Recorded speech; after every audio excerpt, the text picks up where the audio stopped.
चलिए भारतीय संविधान का विकास को देखते हैं।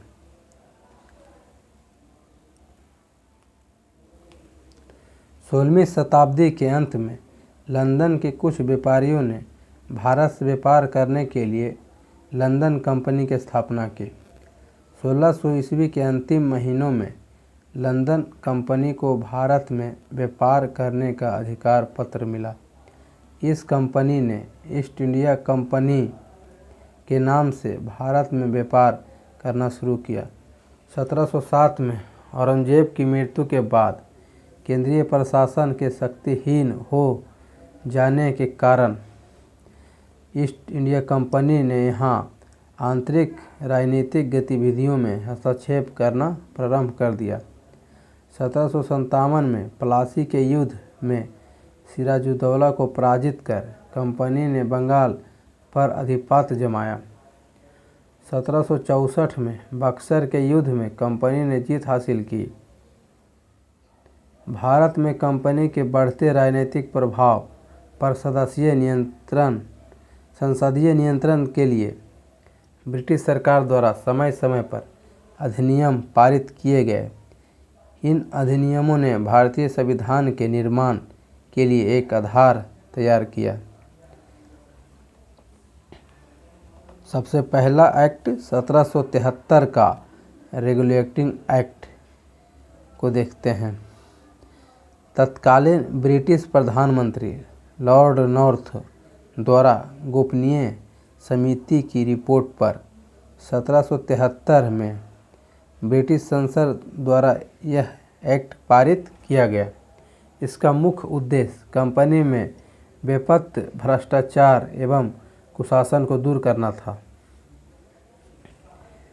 1773 रेगुलेटिंग एक्ट के तहत पहली बार कंपनी के प्रशासनिक और राजनीतिक कार्यों को मान्यता मिली। इसके द्वारा केंद्रीय प्रशासन की नींव रखी गई।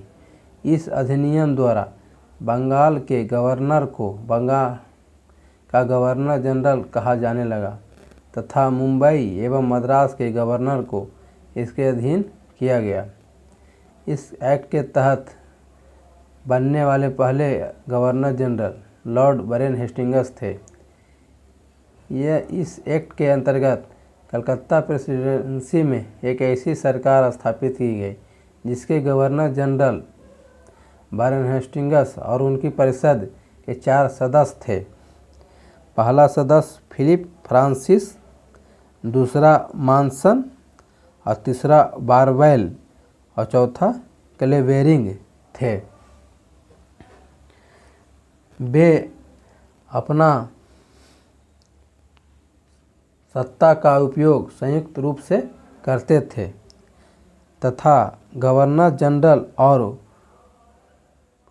वारेन हेस्टिंग्स गवर्नर जनरल और उनकी परिषद इंग्लैंड में स्थित निदेशक बोर्ड के प्रति उत्तरदायी थी। इस अधिनियम के अंतर्गत 1774 ईस्वी में एक उच्चतम न्यायालय की स्थापना की गई जिसमें मुख्य न्यायाधीश और 3 अन्य न्यायाधीश थे।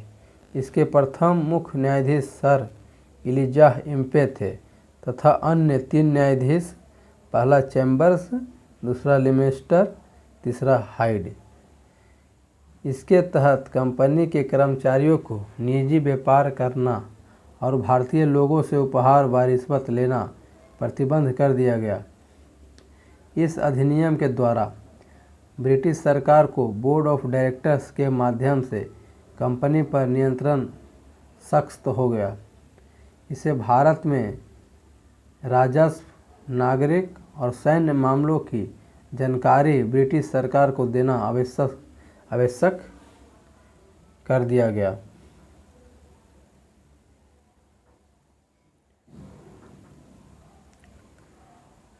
वारेन हेस्टिंग्स के 4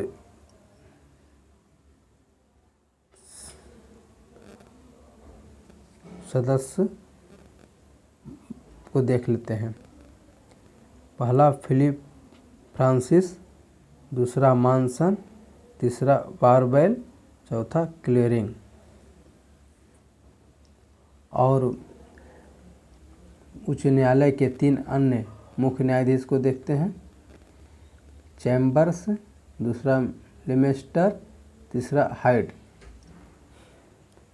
दोबारा इसलिए रिवाइज